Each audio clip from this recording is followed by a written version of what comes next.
Okay, so we're in our third stage, week 5 and 6, and we're focusing on the air element this week. But I'm curious, from those of you who are here, let me know, what have the last 2 weeks been like for you? Let me know in the chat window. What have the last 2 weeks been? Have you had any insights? Have you have any changes come up in your life? Any manifestations? Any transformations you'd like to share? Let me know in the chat window if anything new has happened, or if you've had any intentions come to life that you'd like to share with the group. As most of you know, I'm in Costa Rica right now. I'm in San Jose. And on Thursday, I'll be in another part of Costa Rica, Nosara, down by the beach. And I've been here since June 5th, June 5th, I arrived, and planning to stay at least until Christmas. And then just leaving for a couple of weeks to visit Canada, and then come back here, depending on how things are at that time. So that's been a big manifestation for me. So let me know for you, what in the chat window, what's come up for you, what changes have happened, what transformations have occurred, what would you like to share?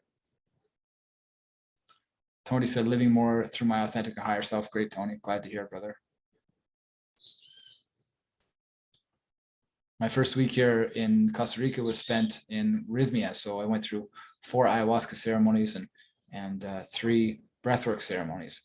Anna Lou said, I wished for closer bonds, and that definitely manifested. I had my hearing today, and so many people supported me. Also, I felt closer to people than ever before. Thanks, Anna Lou. Thanks for sharing. I'm really glad to hear that.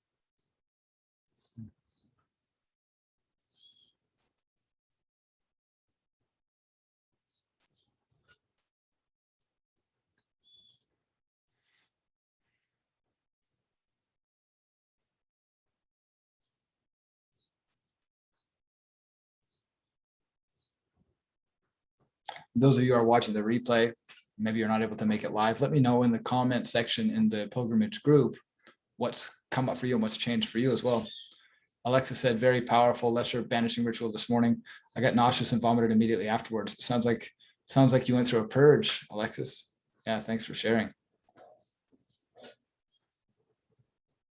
And just a reminder to those of you on the call as well, that each week each stage there are assignments that you're intended to share with another person. So if you haven't started those assignments yet, there's some for the fire element, some for the air element, water, earth, and ether, one for each section.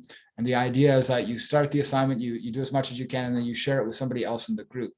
So you reach out to somebody in the group, ask them if you can share your assignment with them. This is probably the most important part of the entire program. This is the purging aspect. It's the biggest challenge in most cases, but also the most important.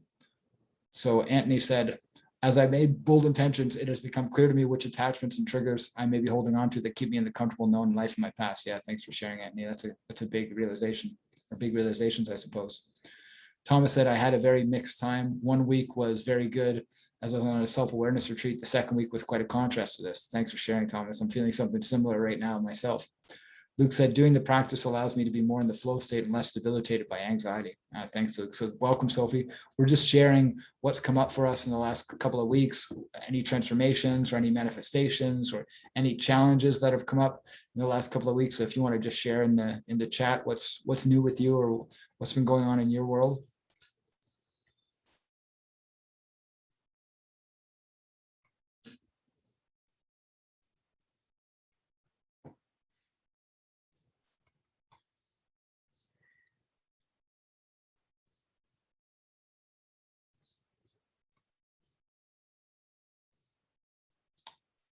Watchim said, I experience a lot of coincidences, see books about Hermetic at friends' houses, I get links to podcasts that exactly fit my topics, deep self-healing during purging spiritual body, especially with sharing with persons. Great, I'm really glad to hear it. That's the idea. I'm happy to hear about the coincidences, like you said, the coincidences, the synchronicities that show us that the universe is responding to our energy and responding to our intentions. Is very, very powerful. Julie and I had some interesting ones this week, just even being here in San Jose. The first being how hard it was to get here. It's supposed to be a 4-hour drive and it took us 8 hours. We were intending to be here for a month in San Jose. And San Jose, like I was saying to Tony earlier, is the rainiest part of Costa Rica. The closest beach is an hour and a half away. It's not the most fun aspect of Costa Rica. And our intention was to stay here for a month.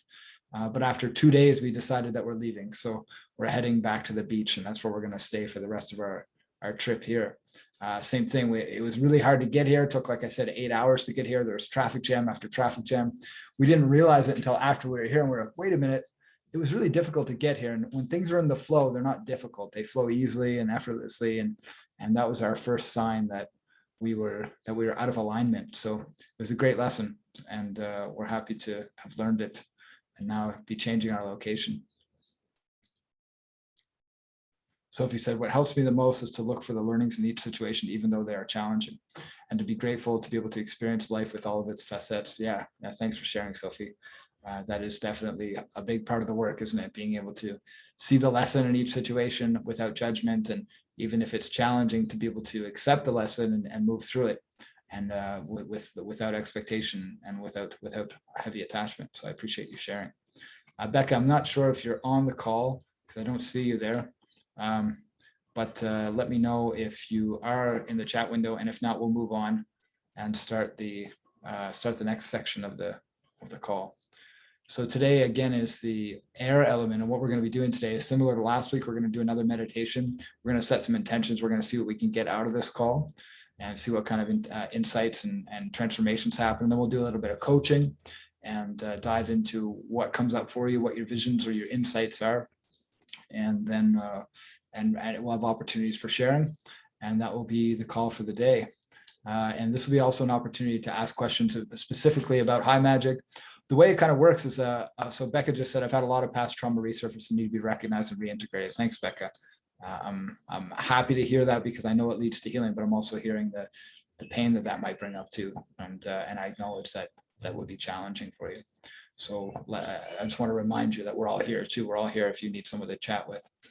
Today is also an opportunity to ask questions about magic if you have specific questions.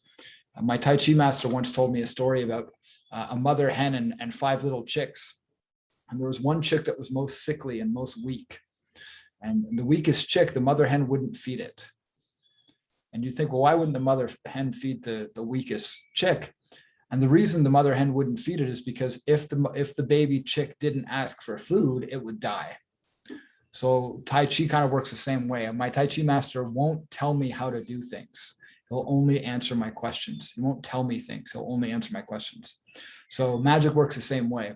I'm not going to give you everything I've got. I'm not going to tell you all of my tricks. I'm not going to tell you all of my ideas. I'm going to share the basics. And if you have questions, or if you have specific questions, the deeper the questions, the deeper I can help you understand the practices, and the more I can share with you. But otherwise, I leave it open for questions. So again, the program is very basic, but there's lots of stuff that we can have conversations about. If there's specific questions you have about how to practice, or rituals, or concepts, or theories, or ideas, we'll have a chance at the end of the call today to ask questions, or to be coached, or if there's anything that we need to work on. So for now, let's get ready to set some intentions. So I'm just going to invite everyone to just close your eyes, get comfortable in your seat, in your position, wherever you're at.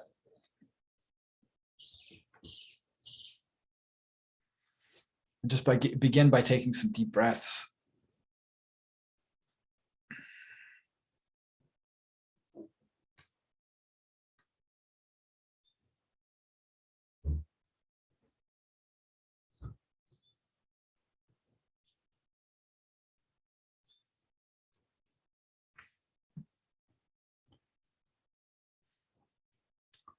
And get connected to your heart space. Just let go of whatever you're bringing into this conversation today, into this experience, and just get connected to your heart. Get connected to the present moment. Get connected to the here and now.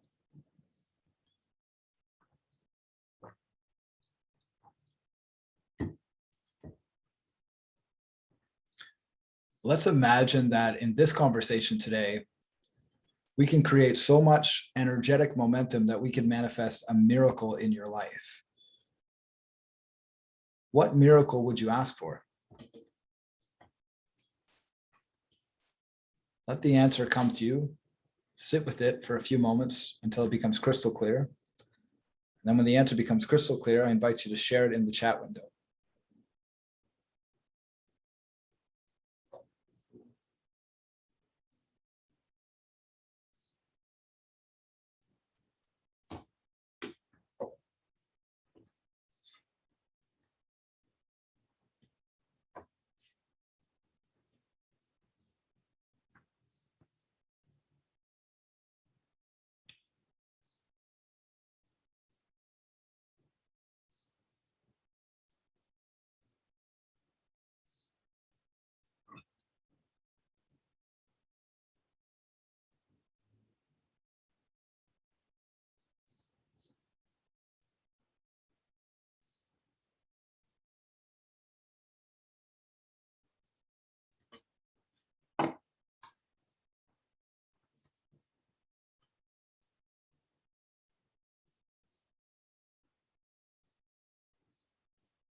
Anthony said a cash offer to purchase my business. How much cash would you like them to offer you, Anthony?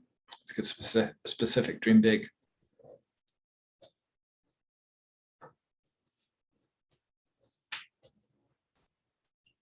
Great, thanks for sharing. So let's hold that intention for Anthony, for him to receive a cash offer to purchase, for someone to purchase a business, give him space to do what he loves and live his purpose and serve in all the ways that bring him joy and happiness and excitement, inspiration.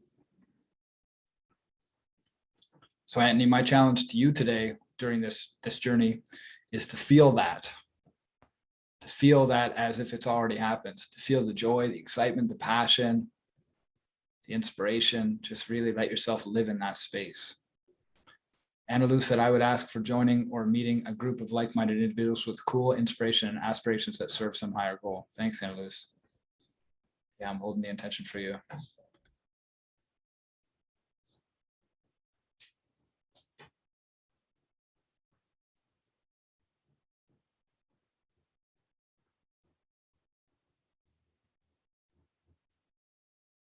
Tony said, unlimited wealth and abundance while I build out my practice to give back and share what I've learned so others know they can create whatever type of life they want for themselves. Yeah, that's it.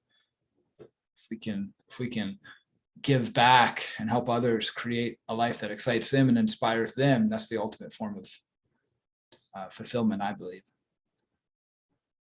Living a fulfilling life and inspiring others to do the same.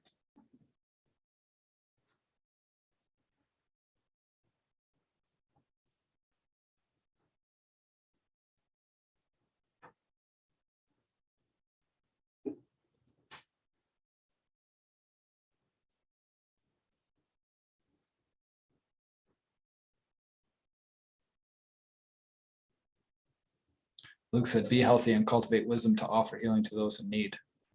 Thanks, Luke. I appreciate that. One said to be authentic in all my relationships, to live in joy. Yeah, holding that intention for you.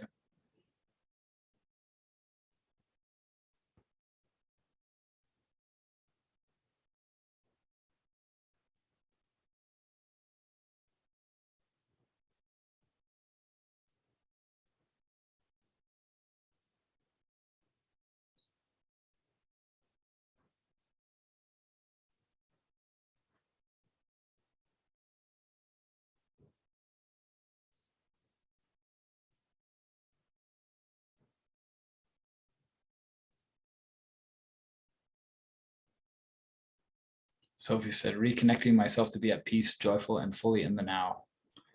Yeah, there's a great opportunity now, Sophie, through this whole journey to really challenge yourself to be so deeply in the now that no matter what comes up, you just keep coming back to the breath, keep coming back to the present moment.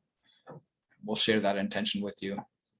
And Una, same thing for you, to really cultivate the feeling of joy and authenticity while we're going through this journey. And Luke, for you as well to cultivate that feeling of being healthy, so healthy that that it spills over and into the people around you.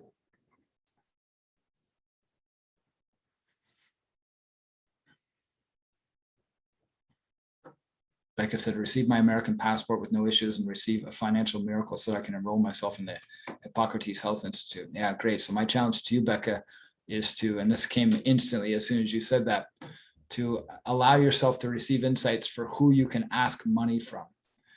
Financial miracles are almost always the result of how many people we ask money from. Financial miracles are always a result of our ability to ask. Ask and you shall receive. Byron Katie says you can have anything you want in life if you're willing to ask 1,000 people. And if any of you have been coached by me, chances are there's been one time or another where I've challenged you to ask people for money. Put your hands up if I've challenged you to ask people for money, just for show of hands. Anyone here? Yeah, there's been a few of you, huh? Yeah, exactly. Yeah, it's just a big part of, it's part of it. I mean, we're not taught that in our society, but it's part of nature. I mean, you don't go to a wood stove and say, give me heat and then I'll give you wood. And you don't go to the garden and say, well, you give me the tomato plants and then I'll plant the seeds. We have to give and we have to ask. We have to allow the sun to shine on the plants. We have to allow ourselves to receive in order to experience the miracles of growth and prosperity and abundance. And as a human being, asking is a big part of that. So Becca, I challenge you to open yourself up to receive insights for who you can ask to support this dream of yours, to be able to go to this institute, because it's not just for you, of course, it's going to be for other people too, because you're going to learn so much, you're going to share it with others.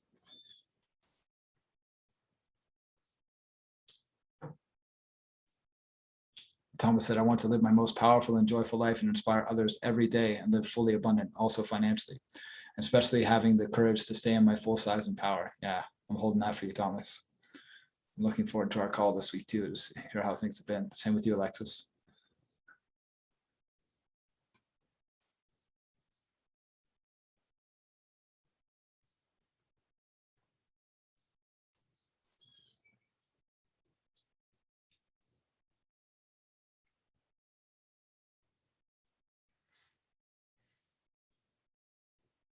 So Thomas, my challenge for you throughout this journey is to really let yourself feel how powerful you already are, to really turn the volume up on that power that you feel. Today's theme, today's superpower is wisdom. So wisdom is how we gain the answers to all of these challenges, all of these intentions. Joe said, healing my body and trauma so that my body and mind don't have to feel so much tension and stress, and I can live aligned as much as possible with my higher self and live my truth. Yeah, I'm feeling that.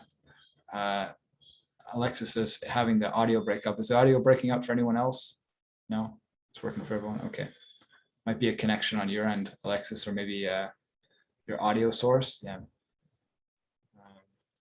So Joe, my challenge to you through this journey is if it's possible for you to lay down, it might be easier, but no, not necessary if you can't, to really let your body fully relax as much as you possibly can through this journey.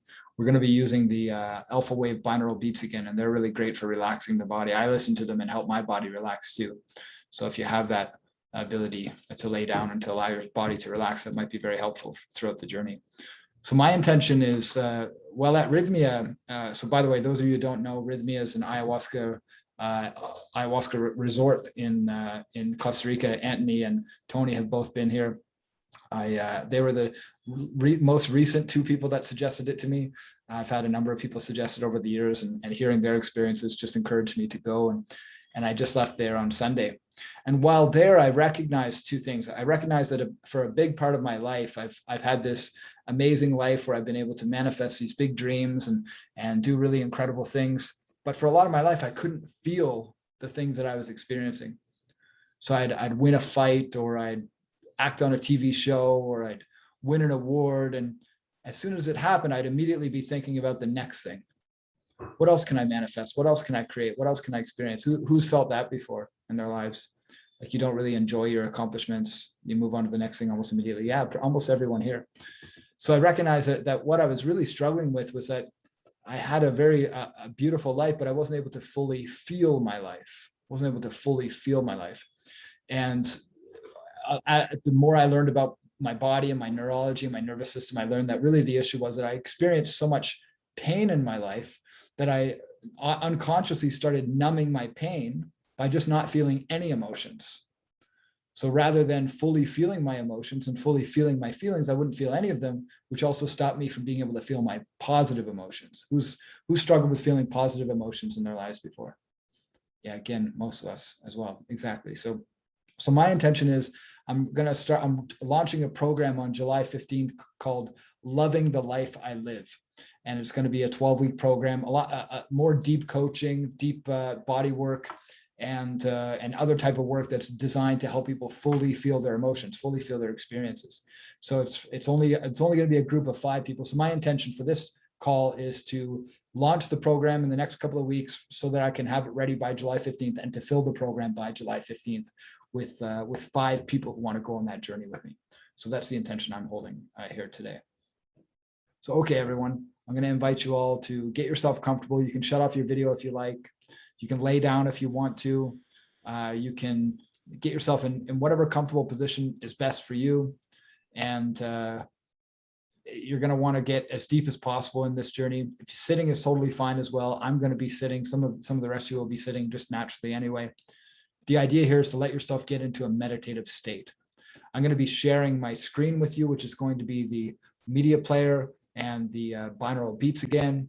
And I'm going to be talking to you along with the binaural beats. But for now, just get yourself comfortable. Just close your eyes and just focus on your breath. You'll hear the binaural beats start very soon. And in the meantime, just focus on your breath, get yourself nice and relaxed.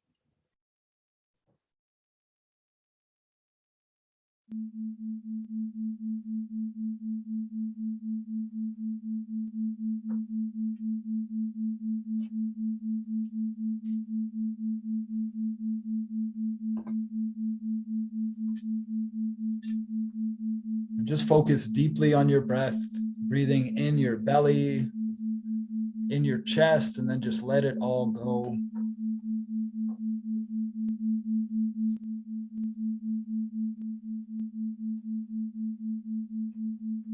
Breathing in your belly, breathing in your chest, and then just release it all. Today, we're connecting to the element air. We're connecting to the archetype of wisdom. We're connecting to the direction east, the direction that the sun comes up.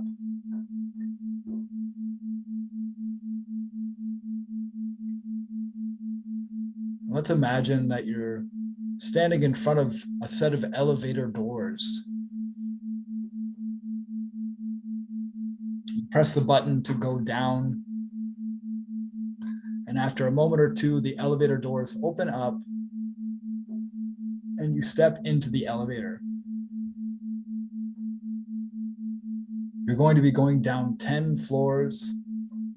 So there's a -10 on the elevator door, or elevator panel rather. Click the -10 and let the elevator doors close. And as the elevator doors close, you feel the elevator begin to go down. You feel it go down the first floor, down the second floor, down the third floor, the fourth floor, the fifth floor. It's going down the sixth floor, down the seventh floor, the eighth floor. It's going down the ninth floor, and finally it reaches the 10th floor. You hear the bell ding. The elevator doors open up, and what you see in front of you is a large, darkly lit room with candles in each corner, an altar in the east with a black candle on the left and a white candle on the right. There's an athame or a knife on the altar. There's a magic wand, a chalice, and a pentacle with the pentagram symbol carved into it, all on the altar. You stand in the middle of the room, and prepare to perform the Kabbalistic cross. You announce, I will now perform the Kabbalistic cross.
You're now going to begin to perform the lesser banishing ritual of the pentagram. So you announce, I will now perform the lesser banishing ritual of the pentagram. Stepping forward, you draw the banishing pentagram, vibrate.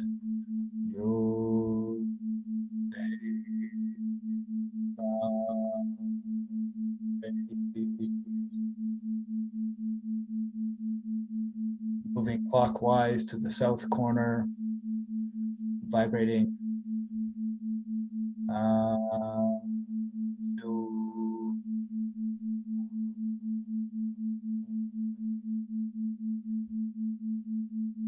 Drawing the circle to the west corner, drawing the banishing pentagram in each corner. Now vibrating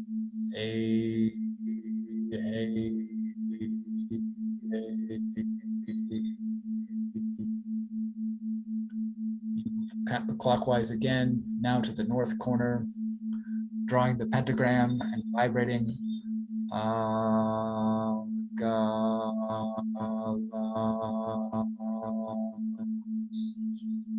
You continue tracing the circle back to the east corner. You step back into the middle of the room with your arms out wide, creating a T shape, becoming the pentagram with your body. You sing the song, before me Raphael, behind me Gabriel, at my right hand Michael, at my left hand Oriel, before me flame pentagram, and in the column shines the six-rayed star. You now announce that you will invoke the 7 directions. I will now perform the invocation of the 7 directions. You step forward into the east direction. If the candle is not already lit, you light the candle in the east direction, and you recite, Archangel Raphael, guardian of the east, element of air, be present and watch over me as I hold this sacred space. Bring with you the spirit of the eagle and of the mage. You walk clockwise to the south corner. You light the candle if it's not already lit, and you recite, Archangel Michael, guardian of the south, element of fire, be present and watch over me as I hold this sacred space. Bring with you the spirit of the lion and the courage of the king. You keep moving clockwise now to the west corner. You light the candle if it's not already lit, and you recite, Archangel Gabriel, guardian of the west, element of water, be present and watch over me as I hold this sacred space. Bring with you the spirit of the sea and the compassion of the queen.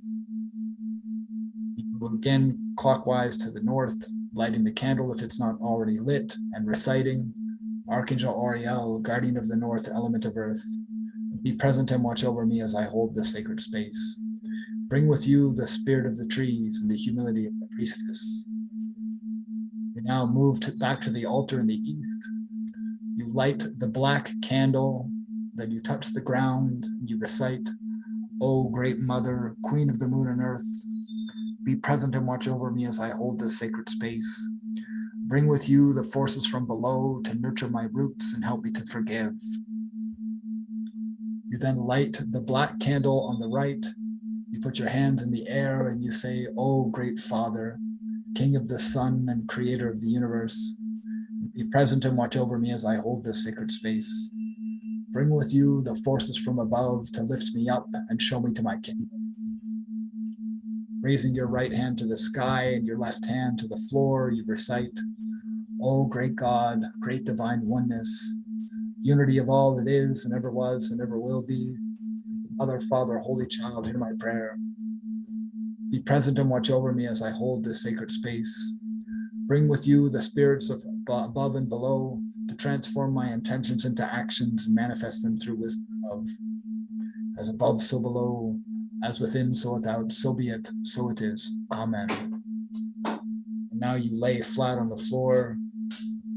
You begin your visualization journey as we activate the air element, the archetype of the wisdom keeper inside of you.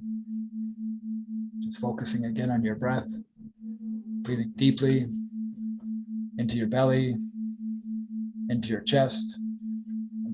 I'll go. Breathing in your belly, breathing in your chest, and then let it all go. Imagine that what you see in front of you is an upward pointing triangle with a horizontal line through it. And you see it moving towards you and growing bigger and bigger and bigger until it's the size of your body. An upward pointing triangle with a horizontal line through it.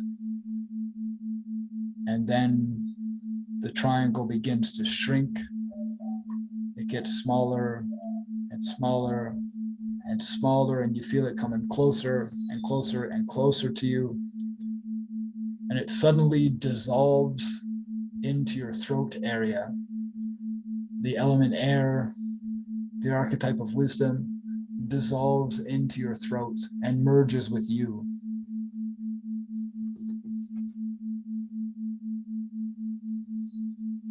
And suddenly you see an image of yourself, except it's you as the wisdom keeper. It's you as a wise, powerful healer and teacher, a guide for others, one who teaches without speaking, leads without leading, and inspires without doing anything. You become a wise, powerful being who inspires others simply through living your life. Nothing has to change for you to inspire wisdom in others. There's nothing for you to do. There's no information for you to share, nothing for you to teach to others other than your own example. See yourself as this wise wisdom keeper.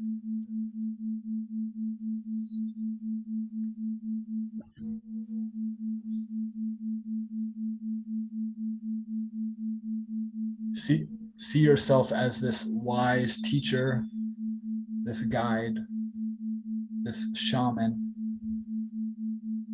this magician.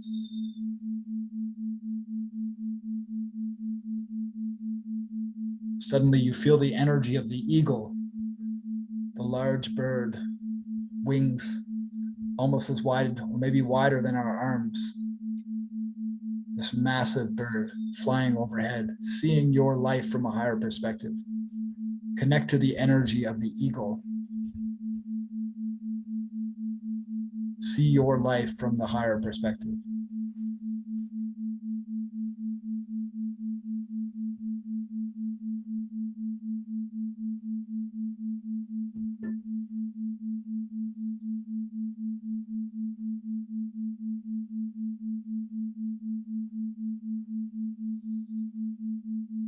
Now imagine yourself merging with the eagle and becoming the eagle.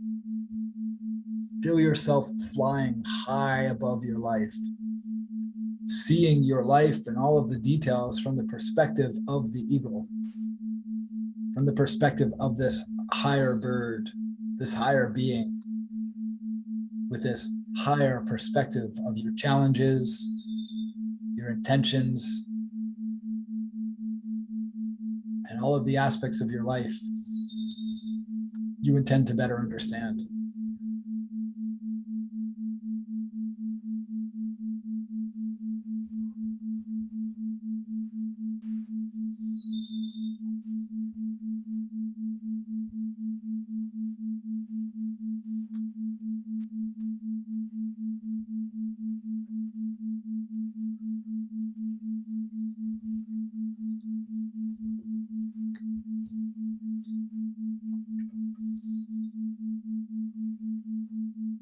Now take this moment to feel your intention as if it's already manifested.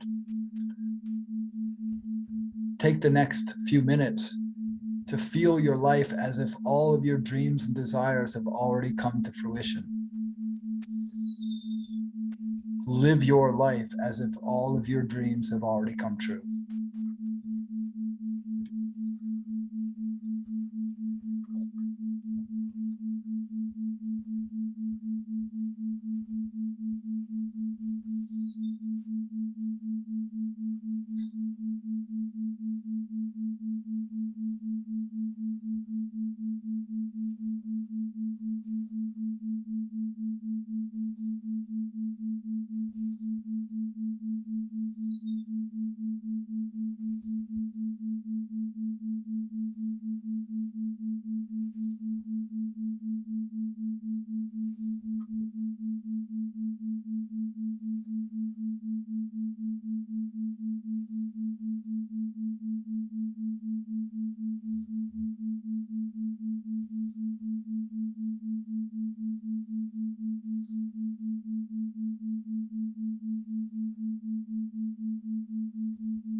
In your own space, in your mind, or out loud, repeat the following mantra.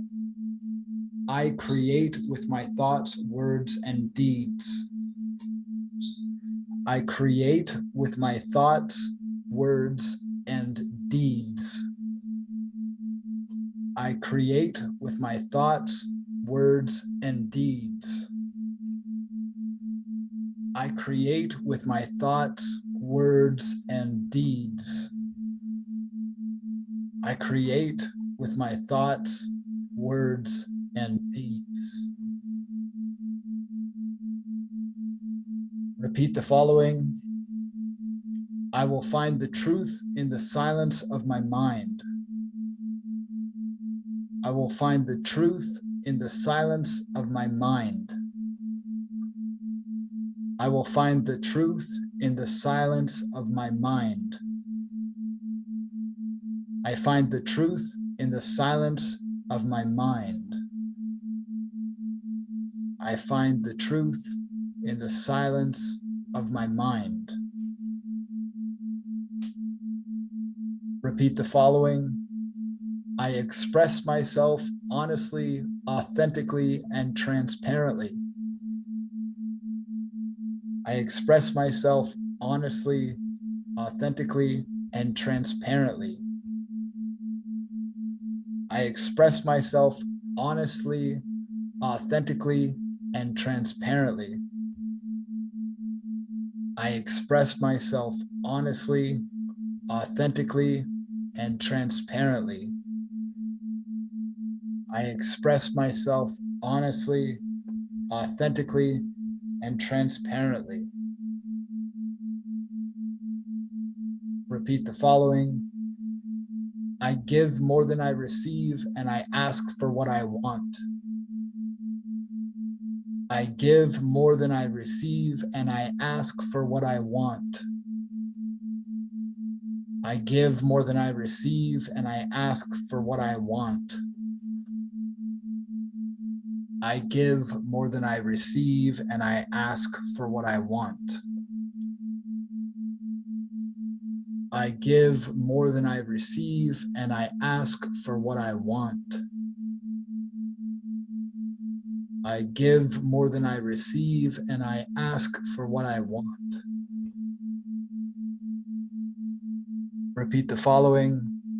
I forgive myself as I forgive others, and I forgive others as I forgive myself. I forgive myself as I forgive others, and I forgive others as I forgive myself. I forgive myself as I forgive others, and I forgive others as I forgive myself. I forgive myself as I forgive others, and I forgive others as I forgive myself. I forgive myself as I forgive others, and I forgive others as I forgive myself. Repeat the following. I trust in the unknown and have faith in the impossible. I trust in the unknown and have faith in the impossible. I trust in the unknown and have faith in the impossible. I trust in the unknown and have faith in the impossible. I trust in the unknown and have faith in the impossible. Repeat the following. I love all as I love myself, and I love myself as I love all. I love all as I love myself, and I love myself as I love all. I love all as I love myself, and I love myself as I love all. I love all as I love myself, and I love myself as I love all. I love all as I love myself, and I love myself as I love all.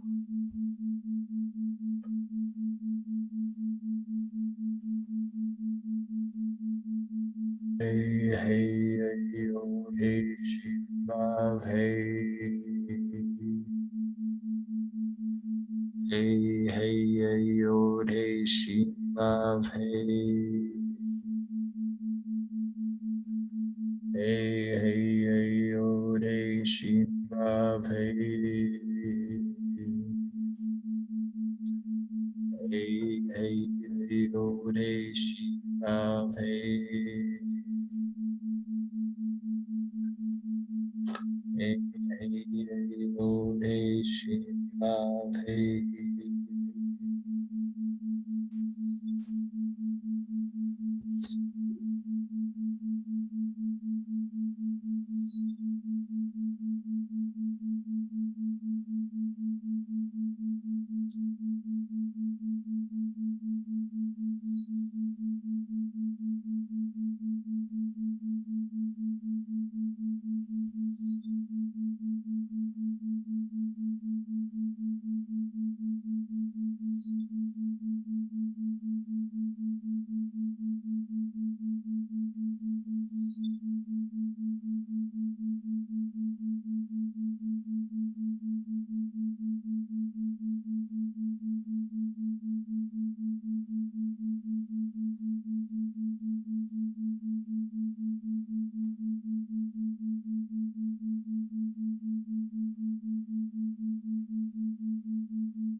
Feel yourself coming back to your body, coming back to the room.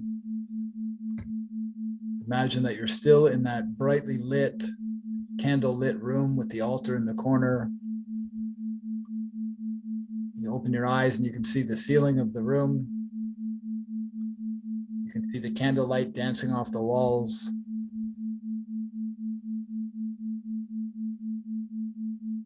In your mind, you stand up. You begin to close the circle, first by raising your hands to the sky and reciting, "Thank you, Father, for your presence here today. I now release you to your lovely realms and bid you hail and farewell."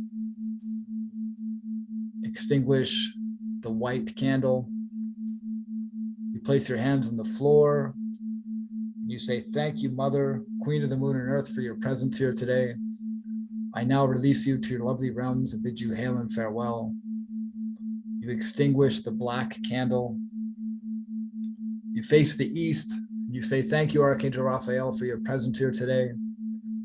I now release you to your lovely realms and bid you hail and farewell." And you extinguish the candle in the east corner. You move counterclockwise to the north corner.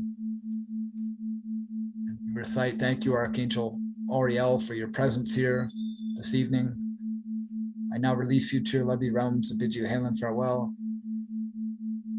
You move counterclockwise again to the west corner. You say, "Thank you, Archangel Gabriel, for your presence here today. I now release you to your lovely realms and bid you hail and farewell." You extinguish the candle in the west corner. You move finally counterclockwise to the south. And you say, "Thank you, Archangel Machiel, for your presence here today. I now release you to your lovely realms and bid you hail and farewell." You extinguish the candle in the south corner. You further move counterclockwise to the east, and then you step back, standing in the room, to perform the Kabbalistic cross to finalize the closing of the space. I will now perform the Kabbalistic cross. To Malku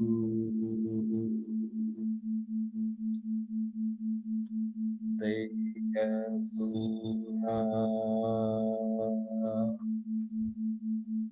Vegejula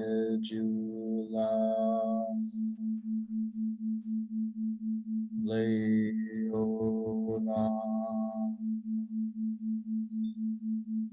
Amen.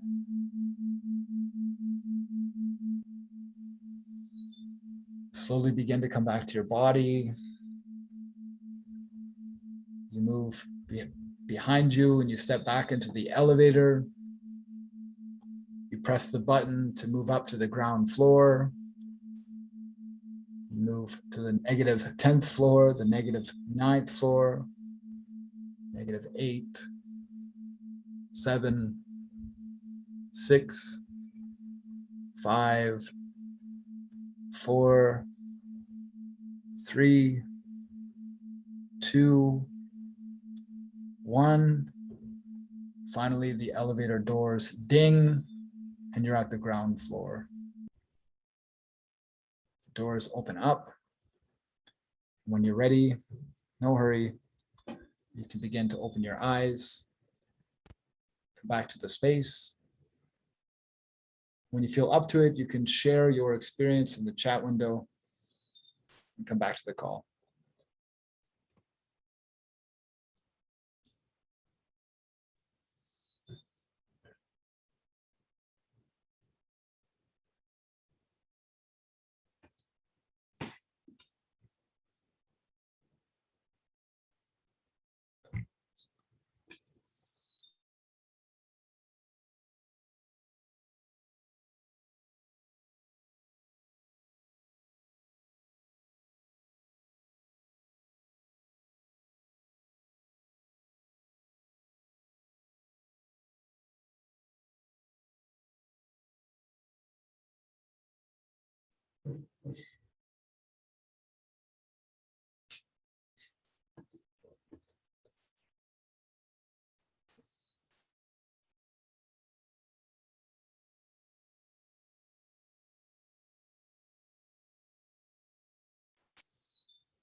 So let me know in the chat window if anything came up for you, if you had any insights, or if you'd like to chat about it.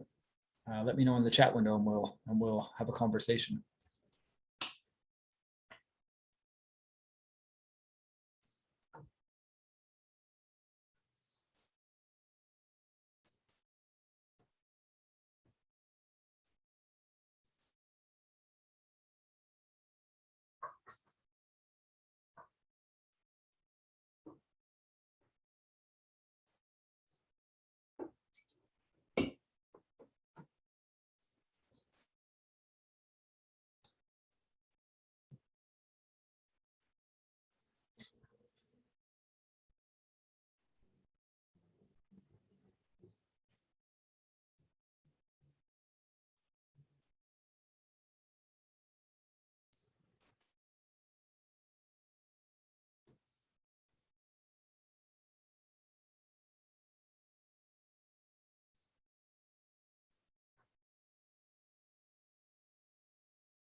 Joe said the tension I had before the journey in my face is gone. Great. I'm really glad to hear. Yeah. It's great news. I know how hard tension can be physically. It can be really painful sometimes. Really hold us back. It's a great feeling to let it go.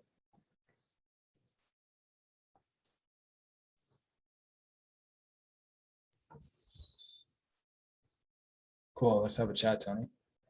You can unmute yourself if you like. So one of the main reasons for speaking about my experience, I wanted to see if anybody else had anything similar.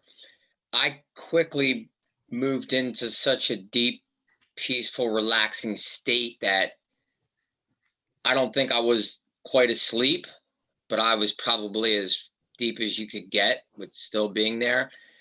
When I came out of it, I felt like we came out of breath work. My entire body had that, resonating, vibrational, loving, blissful, peaceful feeling that I'd just been downloaded with a ton of information, like I do when I go into breath work. Mm. Did anybody else have that same type of an experience? Anyone else have any physical sensations in their body? Anything at all? I got your message too, Alexis. Thank you. So might have been only you so far, Tony. That's great to hear. I wasn't Yeah. sure so, and then to the second part of that is, can you speak a little bit more to the binaural beats, right? And what effect they may have? Yeah. So these particular beats are 12 hertz alpha waves beats. So what they're intended to do, that we have different brainwave states: alpha state, theta state, delta state, and beta state, and then a gamma state. I don't know a lot about the gamma state. The beta state is the high stress state that we're in when we're doing stressful work and just busy work. The delta state, and I'm not an expert in these states. Alpha waves are my favorite one. Delta state is when we're sleeping. I think theta sleep waves are when we're sleeping. Delta is like deep meditation, but alpha waves are like the alpha brainwave state. This is when we're in the flow. It's when we're connecting to our creativity. It's when we're living from our authentic self. So the alpha states are best for getting me into a deep trance-like state. And so they're designed to activate different chemicals in the brain and the body, the flow chemicals like anandamide and norepinephrine and dopamine and serotonin, and they kind of flood the brain and the body with these different chemicals, allowing us to connect to a different brainwave state. So yeah, you were asking us to come out of it. I personally didn't want to come out of it. Mm-hmm. That's how great it felt. I wanted to stay.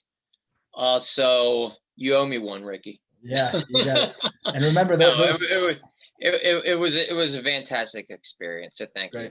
Yeah, I'm glad to hear it. And remember those binaural beats are in your folder. There's a full hour of them in your. Oh wow! Okay. They're in the archives, so they're under the meditation and breathwork section. There's a whole. You can listen to them for a full hour and just go into that state and stay there. Fantastic. Thank you. Yeah, my pleasure, Tony. Would anyone else like to have a chat or maybe a little coaching or processing? Just raise your hand if you would like, or if you'd like to share anything. Joe said, I also felt the tingling in hands and feet during breathwork. Yeah, great. I'm glad to hear. That's a sign that we've gone deep. Just show of hands if anyone would like to have a chat or process. Sophie, sure. You can unmute yourself, Sophie. Hey, Ricky. Hey. Yeah, I also had some insights from the binaural beats, and the theme that was coming back was always the air element, the space, to create space in order to create. So I would like to have like a little session on that, because my patterns are always to go into this doer mode, and instead of creating space, I fill the space, and then I always want to have space. So it's always like this pattern, and I feel I've been going into that pattern lately again, like just to, I want to do so many things, and that's actually the part that's holding me back from connecting to my higher self and connecting to my creativity and being able to live in the now. So I tend to then live more in the future, planning and seeing how I can time manage and schedule everything in, rather than feeling that I'm abundant and expanding and being able to live more for my higher self. It sounded like what you said is the insight was to create space to create, and that's a behavior of your higher self. And then so the character, the ego self, is the one that's always trying to do to create. Yeah. Which one do you think is more effortless for you? The higher self. Yeah, I'd say right. And we've been taught by our society that we have to do to create and to succeed and to create what we want. But the behavior of the higher self is effortlessness. In the Tao Te Ching, it says, the sage does nothing, yet nothing is left undone.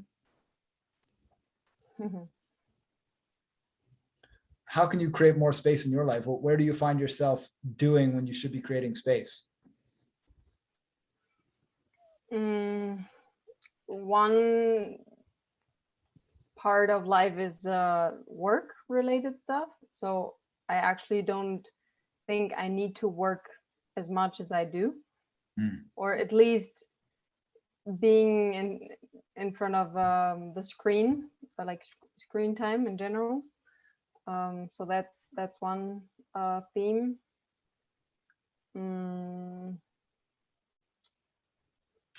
Yeah, and then that's the main one actually. Screen time, huh? Yeah, screen time and work time, doing, I don't know, getting caught up in a lot of like small tasks. So things I could do in 1 hour, I kind of spread through the day within 3 or 4 hours. So I'm not really efficient, I feel. Can I ask you a question? There's a question that came up. Yes. How are you benefiting by taking the 1 hour of tasks and spreading it out over a longer period of time? How do you benefit from that? How do I benefit from it?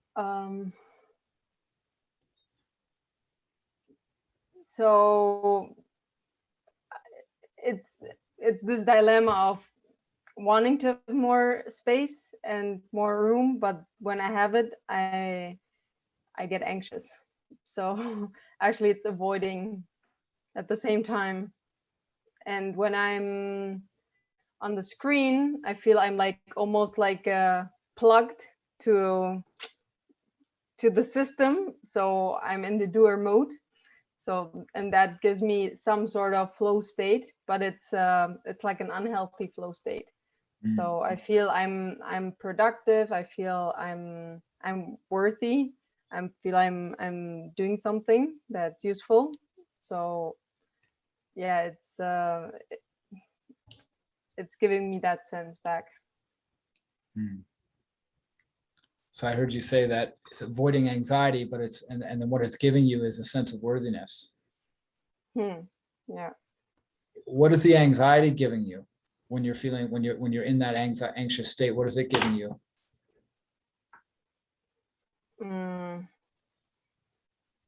It feels like bottomlessness, losing control, actually disconnection.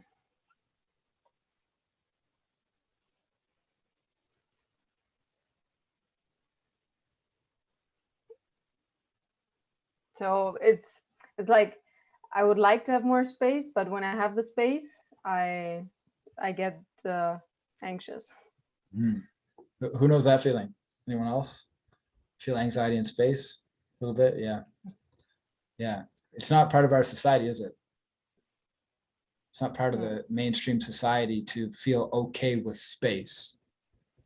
We've been taught by television and movies and programming and society itself that if we're not doing something, we're not doing enough. And that to be happy and successful and healthy, we have to always be doing. How does the system benefit from us believing that, Sophie? Well, it's consumption, producing. Yeah. If you're working, taxes, money. Yeah. So can I give you permission to accept that this isn't your fault? This isn't something that's wrong with you. This isn't something that's wrong with you. This is something that's wrong with the system that you keep feeling like you need to plug into. So the system that you're plugging into is the same system that's making you think that you need to plug in to be enough. And the anxiety you feel when you're not plugged into the system is the anxiety that you've been programmed to feel because you believe that you're not doing enough. So what if that, when any swimmers in the group? I'm not a great swimmer, but any others? Anyone ever do like a competitive swim or anything? Anyone? I have a friend who really loves swimming, and there was this island that he wanted to swim to one day, and he tried to swim it twice, and both times halfway he swam back. He was too scared because he thought, well, if I have to swim all the way there and get to the island, I'm also going to have to swim back. But then there was this one day where he just knew he just had to get to the island, because if he got to the island, he knew he was going to get back because he had no other choice. He had to get through that darkness. He had to get through that resistance, that fear, that anxiety. He had to get through it. But he knew that once he got through that and he got to the other side, it was going to be easier to swim back. And it was actually in the end. When he got to the island, he had this feeling of accomplishment. He felt amazing that he was able to swim back. I wonder if that feeling of anxiety is sort of like the space between the shore and the island for my friend. If maybe the anxiety is this thing that you need to swim through so that you can get to the island on the other side of it. Because like you said, you create space to create. That's what the lesson from your higher self today was, that you need to create space to create. What happens when you create space is you end up feeling anxiety, which is sort of like these dark waters that you sort of swim in and you turn back before you get through them. And we've been through this before, where space has been a challenge for you to create. And it's like, you're doing great work by being plugged in and doing all the time. But I wonder how extraordinary the work you would do would be if you were able to create that space for yourself. Rich Liffen said, don't create content, create masterpieces. Are you creating masterpieces in your life right now, Sophie? No. That's good news, right? Because the way you're doing it is working. Your business is doing well, life is doing well. So that is something you can always come back to. If you jump into the dark waters of creating space for yourself and it doesn't work, you can always swim back to the shore. You can always swim back to what's familiar and what does work. It'll always be there, plugging into the system and doing busy. That will always be there. You don't have to worry about that. But I wonder what's on the other side of the dark waters for you. Yeah, and in the past months, I've experienced weeks where I could allow myself to not being dragged into the dirt, but it was more a sense of because nothing came up, no more projects came up. So now, like there are like 3 new projects, and it's then hard to say no. But it's actually the cost of saying yes is actually much higher than saying no. Like, I mean, in terms of money, for example, it's not compensating the what I would get actually if I would use that space, if I can not have this anxiety within the space. Yeah. I was looking up some have you ever heard of the polyvagus nerve? No. Okay, this, I think you're going to really like this. The polyvagus nerve is this nerve that runs from the brain to every organ and then down to the bottom of the body. It's like, they call it the vagus nerve because it's a wandering nerve. It's attached to the entire body. And the vagus nerve is where we store our trauma. And so sometimes when we feel anxiety for a situation that there's no actual danger, there's no actual threat, it could be because the vagus nerve has a memory of a time where that situation could have been threatening. So in your case, space causes anxiety for you. So the vagus nerve could be trained to feel anxiety in times of space, so that when you're in a space, even though there's nothing to be threatened by, it triggers this emotion of anxiety. Now, the logical mind was formed way later in our evolution than the emotional body. The emotional body is ancient. So the polyvagus nerve is ancient, but the prefrontal cortex, the logical part of the brain, that evolved much later in life. So sometimes we can feel something that doesn't make any logical sense. And it's almost always because the polyvagus nerve is all locked up or it's got trauma in it. And so I was literally just looking up a video last night, looking up some of these different exercises about how to rewire the brain to reduce stress and anxiety. And there are these, like one of them is pulling your head like this and looking up like this for a minute on this side, and then the same thing like this, a minute on that side. And what it's doing is it's retraining the vagus nerve to let go of stress and anxiety. So you and I have done so much work on beliefs and so much work on thoughts and so much work on finding the roots of the causes. And we've done a lot of that work already. We've released a lot of the emotions, but it sounds like there's this illogical anxiety that you feel during stress or space. Would you agree? It doesn't sound like it makes any sense. Yeah. So I wonder if there's an opportunity to do a little more research and better understand how the body generates feelings of anxiety when there's no actual logical reason to feel anxiety. Mm.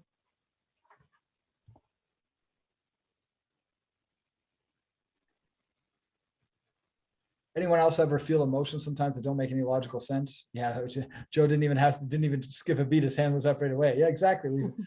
Again, this is societal. This is something that's been programmed into us. We've experienced it so much throughout our lives.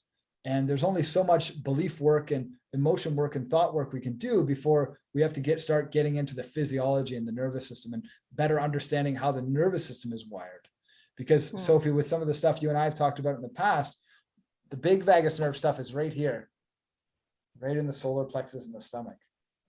So for me in the past, I think a lot of my vagus nerve stuff probably came from digestive issues, probably came from not fully digesting my food, being so stressed I'm not digesting my food. Probably when I've had issues of bulimia, it's affected my vagus nerve. Probably issues of like being overstressed, overstimulated, using too much caffeine, using too many stimulant drugs. It just kind of takes a toll on the nervous system, and the vagus nerve ends up being overwhelmed. And so it gets triggered really easy and sometimes finds stress in situations where there is no stress. So Ricky, I want to add something there, because I went through something pretty profound, a realization. You know, I was single for 9 years and I had all these health issues. I mean, you name it, rashes, my joints were so, seeing doctors. I was going to these sleep clinics. I mean, I was doing everything. I was single for 9 years. Long story short, went back, forgave my mother. 2 weeks later, I re-met a woman I met in college, and we're living happily ever after right now. As soon as 3 months after I met her, all those maladies, rashes, adult acne, irritable bowel syndrome, sore joints, all went away and haven't ever come back. And I came to the realization that whenever my thoughts don't match my actions, that those stress hormones get released through my body. So I don't know if you, Sophie, if you can just, take a look at that. But whenever my thoughts don't match my actions, if I don't change one of them, I have I'll feel a new stress coming upon my body. Yeah, thanks, Tony. Thanks Makes for any adding that. sense. Yeah, thanks for adding that. And the interesting thing about the polyvagal nerve is like it can if we have issues, and my intuition went there, Sophie, like right away. It came up to share it with you because one of the things it can do is sometimes we can perceive somebody's facial expressions as being aggressive even when they're not. Or we can perceive somebody's language as being aggressive or insulting or an attack even when it's not. And so like Tony said, that these different ways our body manifests these issues. And with the vagus nerve, it's like it's not really an emotional thing anymore. It's not like trapped emotions. It's just it's locked up. It kind of gets locked up and needs to be released. And there are very simple exercises that can do that. I'll send you a woman that I discovered. She's got a bunch of exercises on YouTube. That what I was getting at is when you take the space, if the anxiety starts coming up, having a couple of these exercises in your toolbox could be a nice way to respond to the anxiety and then keep moving forward with the space. Because I know how uncomfortable anxiety can be when it comes up, and feeling like we can't really do anything about it can be really overwhelming. But these exercises are a nice way to release the anxiety. And like Tony said, when we do this deeper work, when we understand the deeper work about our family and stuff, with you and I have done a lot of this work together already. It might be the vagus nerve might be the last thing to kind of come to the end and be released and be worked with. Because if the anxiety doesn't make any logical sense, it could be a combination of a lifetime of being programmed by society, which again affects the vagus nerve, affects our whole physiology and our neurology. And it could be partially to do with this kind of locked up nervous system. Yeah, no, that makes sense. And yeah, it feels like it's a combination of both, like the thoughts of not matching the actions, of actually wanting to create more space, but then saying yes to more projects, even though I know that I don't need them and I don't want them, but right. I just feel like, well, I can. So that's one thing. And then this leads to then drinking more coffee and eating more unhealthy, because I need more energy to keep up. So Right. it's like, yeah, the small things that are adding up to it. So Yeah. Yeah. So let's imagine that your future self was going to reward you for taking space. What would be the big, like, what could, where you said create space to create, right? So what's something that you would love to look back on and say, wow, I was able to create this amazing thing with that extra space? Hmm. Mm, well, it's really creating this the more let's say mission driven project I've started 3-4 years ago, which combines my stretching, meditation, coaching practice, Mhm. which is more like a side project because I don't make money out of it. It's more like, okay, I teach 4 classes, I have 2 instructors, and I kind of grow it on the side, but I don't really dedicate much time and effort to it because it's always like number 2. So, Mm. and I really want to, yeah, would love to grow it because it has been there like stagnant for the past year, because I just didn't give it the love or dedication and the attention. So that would be something I would be proud of, to really grow it and to see people benefit from it, because people who are taking the classes are already responding super well to also people with anxiety. And so it's more like helping people through the physical and mental exercises to get to support them in their journey and their well-being. Right. Right. I saw a post, and I remember you telling me about that project, and we did some work around that project too. And I know how much it means to you. And it's really a way for you to play and get paid eventually. If you really, if you let this launch, it's a way for you to serve others. It's a way for you to serve yourself, and it's a way for you to do what you love at the same time. So it's really a win-win-win. You win, your clients win, and the world wins, really, with that project. Do you remember the concept I shared with you before, the cash versus sexy? No. Okay, so basically we're always in 2 places in life. We've got our cash projects, the projects that pay our bills. Then we have our sexy projects, the projects that might not pay our bills yet, but they're the ones that create the most amount of impact, the most amount of fulfillment, the most amount of happiness. There needs to be a balance between the two, at least 50-50, for us to be happy in life. For us to be truly happy, we need to make sure that our needs are covered, of course, but we also need to make sure that we're serving and impacting and experiencing fulfillment. Now, some of us are lucky and we get to do that with one thing, but then for people like me, that one thing gets a little boring, and then I want to move into something sexier, something more impactful or more fun, or maybe it's a book that I haven't made any money on yet, or maybe it's a project that I don't know if it's going to succeed yet. So I still have my bread and butter, I still have my coaching, I still have my programs, but then I have these other projects that I would do for free, like what you're doing right now. I would do it for free. And those are projects, even though they might not make money in the beginning, they're usually the ones that end up performing better financially because I love them more. And I wonder if your higher self was trying to tell you to create space to create things that are going to fulfill you more, projects and endeavors that are going to lead to more happiness and fulfillment, which ultimately will lead to more prosperity. Yeah, that makes sense. What do you think the ratio is right now between your cash projects and your sexy projects? Like 70-30. Okay, so that's good news, because that just means that there's an opportunity to shift. When you do your sexy projects, do you need as much coffee? No. Yeah, they're pretty stimulating all by themselves, aren't they? Yeah. Yeah. And what about the junk food? When you're teaching people meditation and stretching and martial arts, are you really focused on junk food all that much? Nope. Not much. Yeah. Yeah. So, and it sounds like there's an opportunity to create a little more balance. Yeah. So what can you do in the next 2 weeks to honor your higher self telling you to create space to create?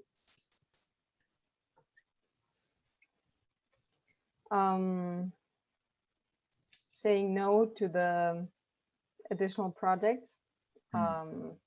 which would create more 80-20 than a 50-50. Yeah. And then being a little bit more strict on my day-to-day screen time. So allowing myself maybe like this, what we discussed, like 1 hour per day, just like doing nothing and just allowing myself to persevere through that anxiety. Mhm. So that usually, even though it was uncomfortable, it was very helpful. Yeah. When I was doing it. Can I reflect something back before you continue? I want to see if we can, there's an opportunity for a reframe, I think. If we got this, Tony and Anthony have one of these. This is a Rhythmia water bottle.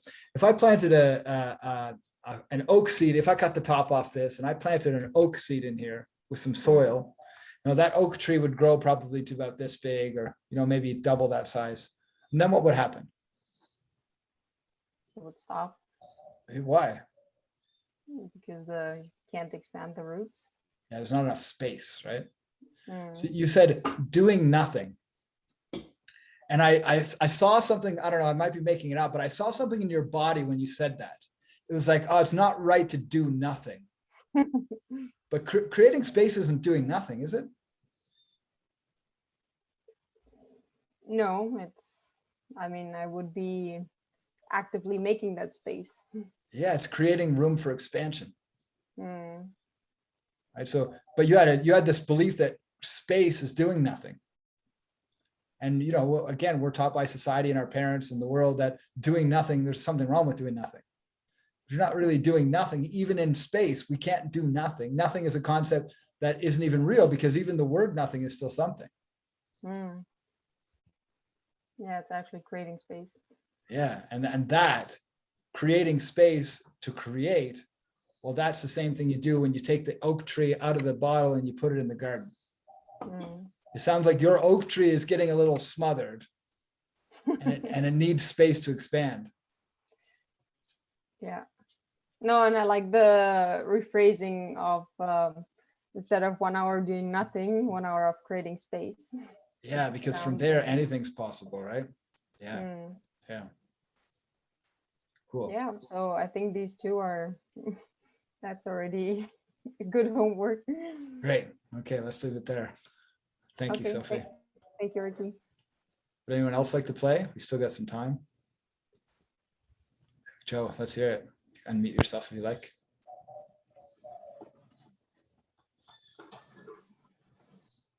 Oh, you're still on mute. Still on mute, Joe. Can you also say your full name slowly so I said it before, but I want to see if I'm saying it right. Is it Joachim? Am I online now with my sound? Yeah, I can hear you now. Yeah. Joachim. Joachim. It's Hebrew somehow. It was the in the Bible. It's the father of Maria. Okay, Joachim. Yeah, Joachim. Joachim. I got it now. Okay. Yeah. Okay. Let's hear. What have you got for me? I nearly forgot this this part of the meditation we did before when I laid down, but there was one part when you mentioned the triangle and then the wise man who only inspires through being. But it really touched me really very deeply. Also, all the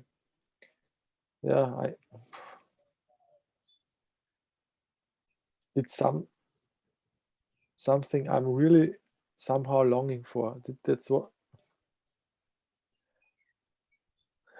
it's somehow paradox, because my life outside is in many cases is really wonderful with my family and my business running well, and my friends, and what I'm allowed to learn now with the pilgrimage and everything that's coming around me now, the coincidences. But my body or my mind or me or something in me or a part of me is so heavily longing for that I can feel it, that I can feel that I'm there, that's enough only to be. Somehow I know that I do this in a way. I have the feeling that I inspire people only by living my life, like you said in our meditation before. And it touched me really to tears. It was so, I really, there's such, as I said, a big longing to feel it, to have this. And I know that I don't have to do much other things, because, as I said, there is the space and the surrounding somehow in my life that this could happen somehow. And as you talked about the vagus nerve to Sophie, and I listened yesterday or the last days, you shared this YouTube video from this from, I don't know the name now, from this woman. It was so great. It was only a 20 minutes introduction into her work. I didn't watch any further videos now because I had no time, but only this little 20 minutes, and with this little task to watch into the far, to observe somehow. I really, that's why I wrote down in the chat today, because every day I recognize and feel more that there's something to heal inside my body, that's creating tension and stress, and that, so that I somehow cannot get further as I want to. I can see it in my relationship with my wife, with my children, and around, and in connection with people in generally. Yeah. The first step is awareness. Yes, and I'm really grateful about it every day, many times, really, that I can see it now, feel it. So, yeah. There's a concept of like this. Once we become aware of what we need to heal, because up until here, we're blind. Yeah. We don't know that we have anything to heal. And then sometimes once we realize we have something to heal, it can become overwhelming. Yeah. Because then all of a sudden we can feel the emotions that we haven't been able to feel maybe our whole lives. And they're not always great emotions to feel. So they can become overwhelming, and that part can be challenging because it brings up emotions. We want to feel so badly, but it's like there's a fee, and the fee is that we have to feel our bad emotions, so that when we get through them, we feel our good emotions. And so now you're past the beginning journey. You're feeling the tough emotions, becoming aware of them, becoming conscious of them. And just the consciousness is a miracle. Because from there, we begin to feel. When we begin to feel, we begin to experience life fully. So I want to congratulate you, because you're in the most important part. Thank you.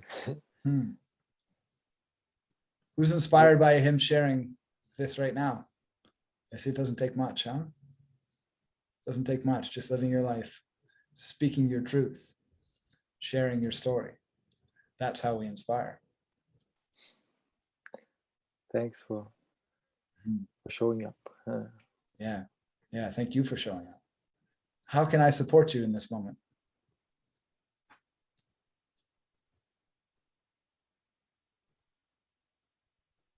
yeah, it's you support me with this group and the possibility to share my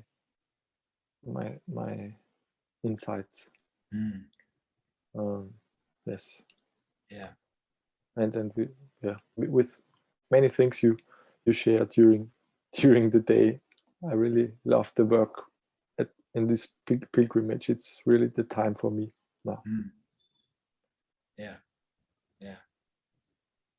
What can you do in the next 2 weeks until our next call to inspire people with your example?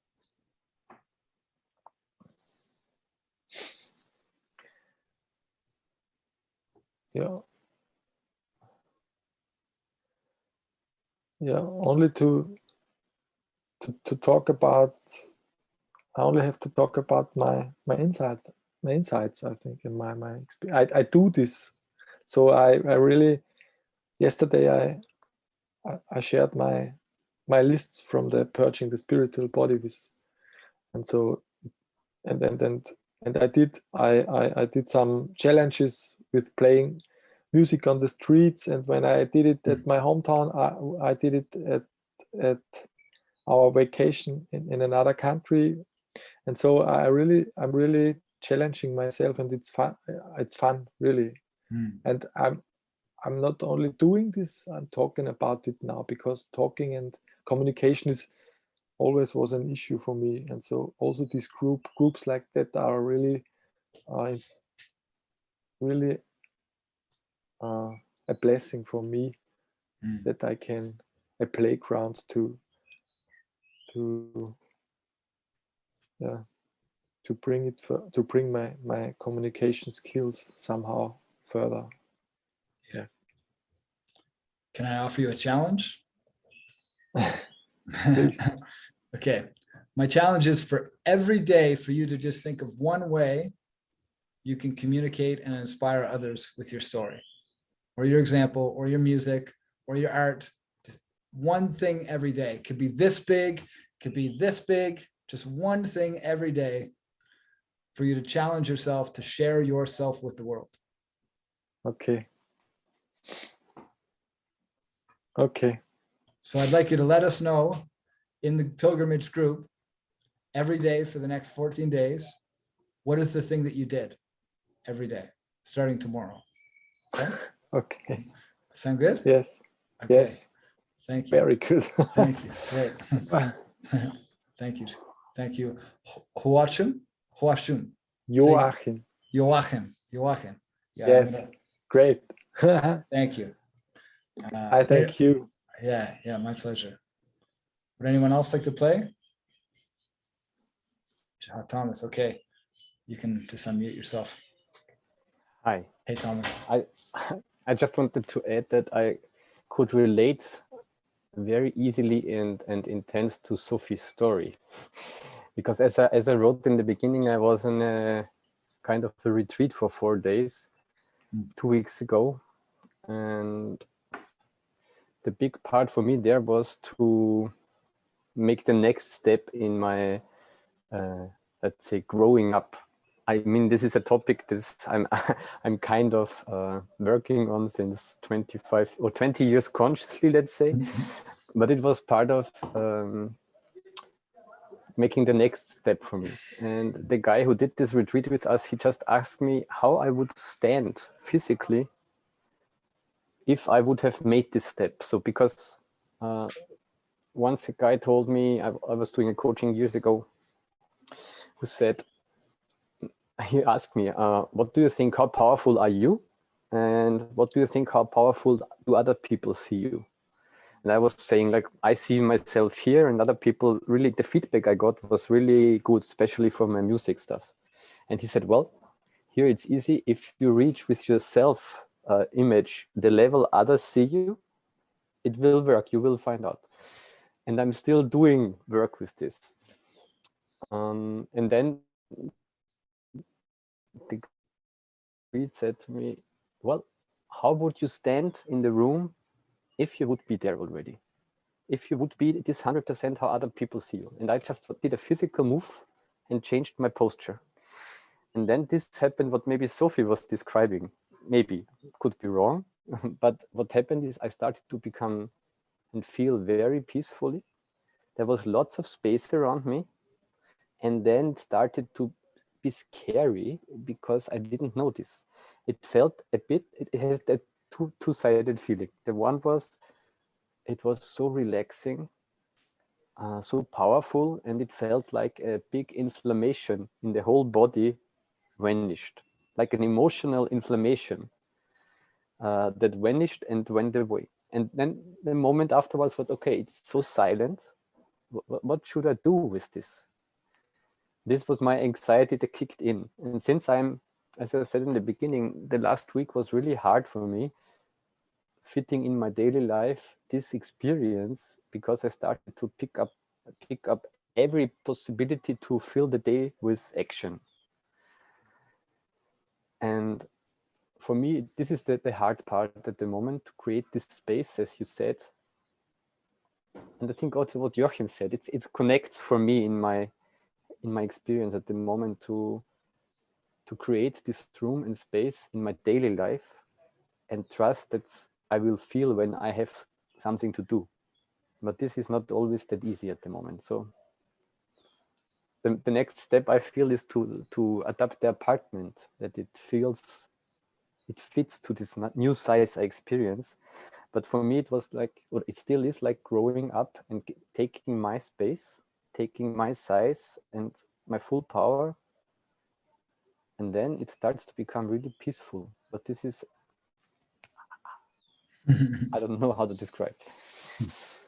So to integrate this in the daily life is my challenge at the moment. Mhm. Yeah, how can you integrate it on a daily life?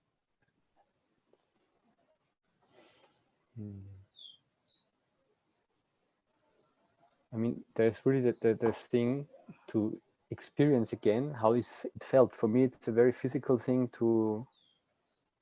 about this posture I had, because it was very natural. This helps me a lot. And from there on, yeah, because it's it's a very complex thing for me. I was, I'm a comedian somehow. I was always up for an easy joke when I'm in a group of people. Also, if it's a psychological retreat, someone tells a story, I can make a good joke on a piece which is never hurting, but sometimes it destroys the space what it needs. So taking care about things I say or I don't say.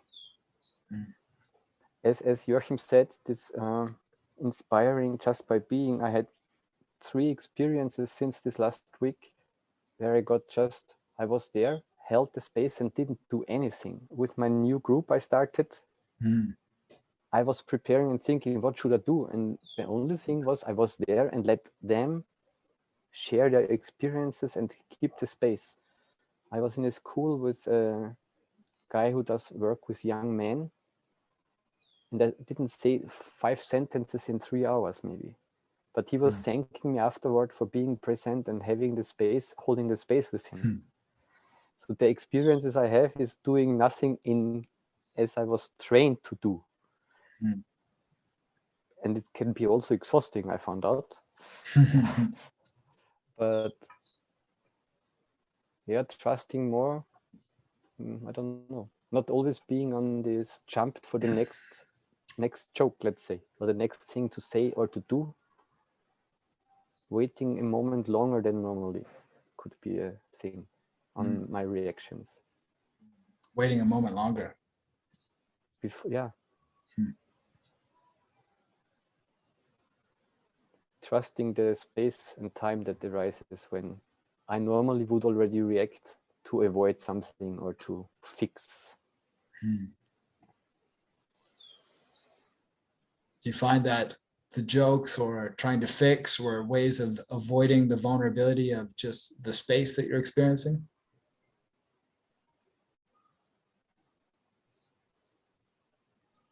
Yeah, that it's definitely something. I mean, especially in interacting with people, I also want to take pain away from them sometimes with the joke. Yeah. be fast, kind of being faster than their nervous system, kind of.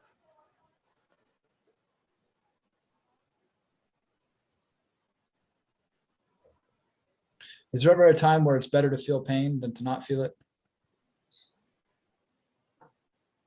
Well, of course, in the first moment, no one likes to feel pain, but it's always a good indicator for that something is wrong.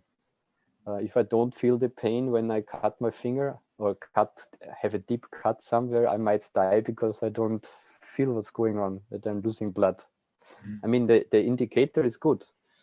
No one wants to feel it forever, I guess. Yeah.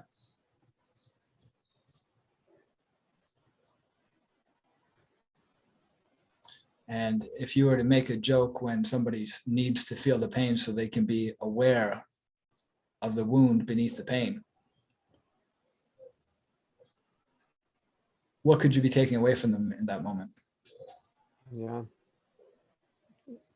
The thing they can learn from it, or I'm numbing their like a narcotic, or I'm numbing their experience a bit, maybe, or distracting them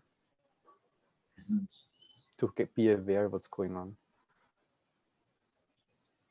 It's a big insight, huh? Yeah, it's true. Changes the perspective on my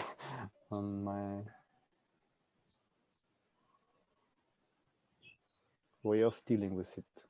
And of course, I wanted to prevent my pain also, because watching someone suffering is not an easy thing. Yeah. Yeah, okay. This is a good insight. It's the next level in your healing abilities is to continue to sit with the pain, their pain and your pain. Yeah.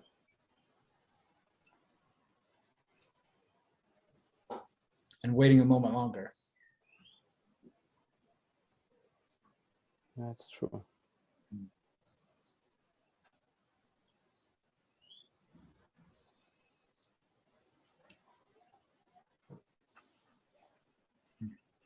Thank you, Thomas. Thanks. We've still got a couple minutes left. Does anyone else like to jump in for a few minutes before we finish? Anthony, yeah, sure. You can unmute yourself. I thank you. Yeah, really resonating with all three of the last people to share. Just one comment on wrapping up what Thomas has said. Just in the past few months, I've really been able to take a new perspective and reframe my my own concepts of what pain is, and looking at that feeling as feeling the healing. That really, when the traumatic event takes place, you don't feel the pain. You feel the pain afterward, or the healing is beginning after the trauma. And like, even if using that example of when you're cut, you don't feel the pain the moment that you're cut. You feel the pain afterward, but that means the healing is begun. And for me, that's been a great perspective change. That I don't, when I feel something that I used to call pain, I know that there's healing on the surface. And sometimes I know exactly what's healing, and sometimes I need to dig in. But that really kind of brings me to the uncomfortability and the uncomfortable things that I felt through the meditation today. Is that, after most of the month of May, I was on a couple different retreats. I've been home, trying to integrate for the past 2 weeks now, and realizing, as I do each time I return home from these experiences, like how easy it is to fall back into this life that you've built for, in my case, 50 years now, and go right back into making decisions that with the intention of making others happy and making others comfortable, which then the more work that I do makes me more uncomfortable. And then that inside, that pain inside, becomes greater, because the more I invest into it, I guess the more that I see how separate the decisions that my ego is making each day is further from my authentic self, as that becomes clearer to me what that is or what that feels like. So for me, just like you had recommended for Joachim, that practicing, flexing that muscle and practicing that and really making it part of my daily practice, and probably multiple times a day. That this awareness is so clear to me that how strong the conditioning is, and how versus how weak that muscle is to make those decisions that are going to make people that I really love, make them feel very uncomfortable, might make them angry, make them want to walk away, or might make them very uncomfortable with their own life, because I'm being authentic with myself. And a lot of these partnerships that I've been in for a very long time are, they mean so much to me, but I've got to elevate that partnership with my soul to the front of the line. And, I know it's not going to be easy to do. I've been working on it, but it's a matter of, pounding it out, getting in the weight room and making those decisions, whether it's with my voice, I've got that, that air in that air element ready to go when necessary. But also really feeling authentic in that space of just being. You mentioned the Tao Te Ching, one of my favorite books, and everything gets done without doing anything. I've surrounded myself with a lot of doers, and so it's easy to jump on that bandwagon if you're not vigilant about these decisions. And so that's still that little bit of sleepiness where I'm automatically making these decisions that are not moving me closer to wholeness, maintaining awareness of that. And that's got to be that's got to be in every moment. I can't see it, like morning practice is great, and I understand how that changes you, but I need like the hourly buzzer that I'm actively doing something every hour, waking hour. Even if it's just a little thing, it's a text to somebody, or it's a post, or it's what have you. Maybe it's a journal entry. But really, for me, it's making that connection with another human, at least one each time. And that came to me overnight, and it started a few new text chains with conversations of people that I've lost out. So I'm kind of creating, through your guidance here during this call, and creating my own homework here. But thank you for letting me share. And I know we're getting up on 4 o'clock, so that's really what I had to say. Thanks for sharing that. And it sounds like you're recognizing how little we need to do to create a big impact in our lives and in the lives of others. From my own experience, that's what I've witnessed. Absolutely. Yeah. The biggest things are things that came to me and then I fully participated. Yeah. Not things that I went and forced to happen. Yeah.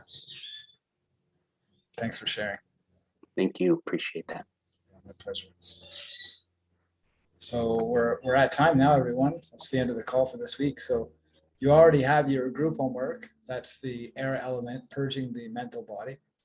This is where we get to the fun stuff. Not that the last one wasn't fun too, but this is where we're getting into our limiting beliefs and our limiting words and our limiting habits, the things that might not be completely conscious until we start making the list. And believe me, they'll start pouring out. And if you want to take it to a next level, ask the people around you. How are the ways I sabotage myself? How are the ways I use words that lead to scarcity or lead to self-abuse? What are the words I use? Like someone recently, I forget who it was, said when they say "fuck me" when they're upset about something, and fuck is a violent word. It actually means to hit something violently. So there's these little ways with our language and with our words and with our habits that we're sabotaging ourselves that we don't even know it. So this week is really about bringing awareness to those patterns, bringing awareness to our neurological patterns, our beliefs, our thoughts, our habits, so that we can bring them to light and allow them to start to heal. So that today's call was very much about that, very much about bringing the unconscious to the conscious. So thanks very much, everyone. I look forward to hearing all your homework and what came up in this call throughout the next couple of weeks. Remember, the group is there for you to share anything at all. If you have an insight, if you have something that you want to share in the group, remember the tribe, the main tribe, there are about 250 people there. In the pilgrimage group, the more private group, it's just us. It's just us in the group. So that's a private group where you could share, and only people in this call will see what you share in this group. Only people in this program will see what you share in this group. So thanks very much, everyone. You can all unmute yourself. We'll just say good night, and we'll see each other in a couple weeks. Thanks very much, everyone. See you. Thank See you. you. Bye. Bye-bye. Thank you. Thank Thank you. you, All everyone. together. See you Thanks, next time. Bye-bye, everyone.